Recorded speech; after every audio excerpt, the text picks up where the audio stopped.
Hello दोस्तों. In this chapter, we are going to discuss about Einstein theory of changes in mass. So first of all, this is Nishant Singh Parmar, and this is the second lecture of electrostatics. For 12th, any kind, both CBSE or ICSE or PR board, etc., in English medium. So there read. If an object of mass m0 moves with a v velocity, its mass changes and the difference in mass of that object is determined by the formula given by Einstein. The formula is del m, that is the changes in mass, is equal to m0 by root under 1 minus b square by c square, whereas del m is equal to changes of mass, m0 is equal to mass in rest, c is equal to speed of light, v is equal to velocity of object. So suppose we are taking an example.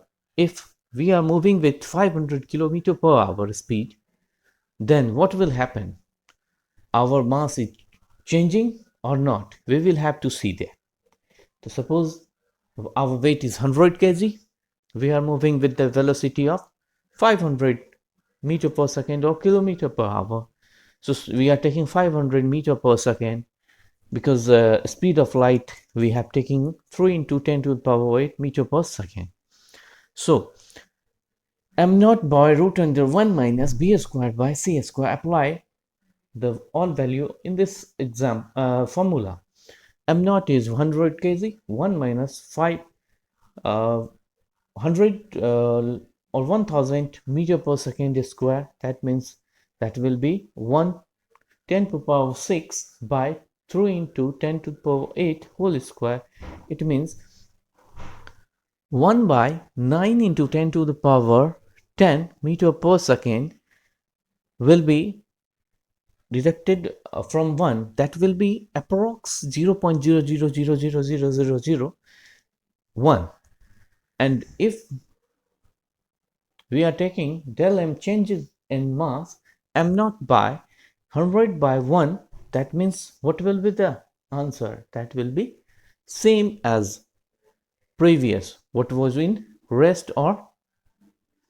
So now if we are taking our speed velocity is the equal to the speed of light, that will become 1 minus 1 is equal to 0.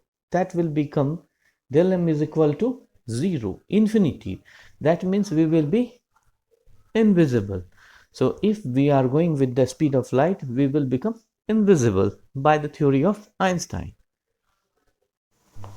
In the same way, even after taking n charge away from any velocity, there is no changes in its mass. Depend on the Einstein formula. From the definition of Einstein formula, we have taken the example already did. So there is a conclusion. Hence, the charge does not depend on the velocity. Hence, the charge does not depend on the velocity of the object. We can say this. It means charge is independent from the velocity of object. Now, what is the formula of charge?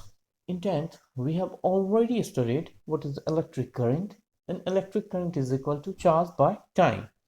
So, if we are taking the charge formula from this view, the charge is equal to electric current into time. That will be the formula for charge. Now we are seeing unit of charge.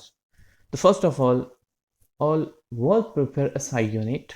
The SI unit for charge is ampere second. That is known as Coulomb. Coulomb was the scientist. Or second is CGS unit. In this, the unit of charge is state coulomb, state C. 1 coulomb is equal to 3 into 10 to the power 9 state coulomb, and a part of this, 1 state coulomb is equal to 1 by 3 into 10 to the power minus 9 coulomb. Now see the electromagnetic unit EMU. 1 coulomb is equal to 1 by 10 EMU. The biggest unit of charge, 1 Faraday. We are denoting it by small f. 1 Faraday is equal to 96500 coulomb.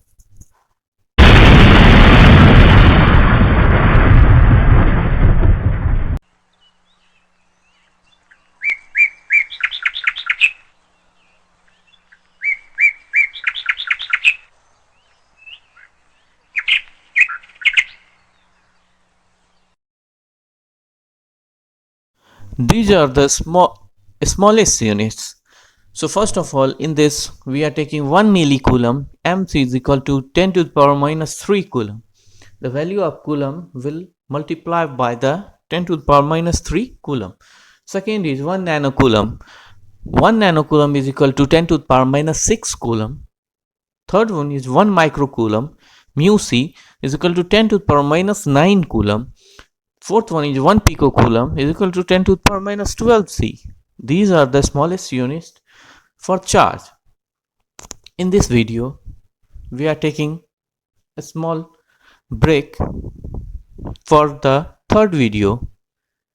Thank you, all of you, my friend.